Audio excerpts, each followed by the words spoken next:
life is a never-ending journey. For us to achieve great success, we need to have perseverance and to endure all the challenges that life is giving us.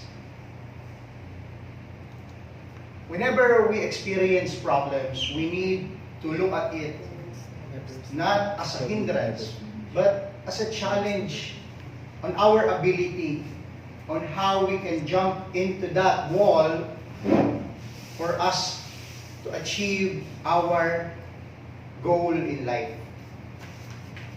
Fellow Toastmaster, I do believe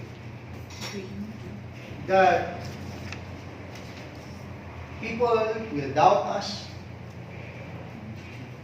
Circumstances might not be on our side, but with our strong desire to achieve great heights in life, sooner or later, our dreams will be fulfilled. So for us to succeed, we must never give up the fight, but instead, always move forward, whatever it takes. I now return the control to our...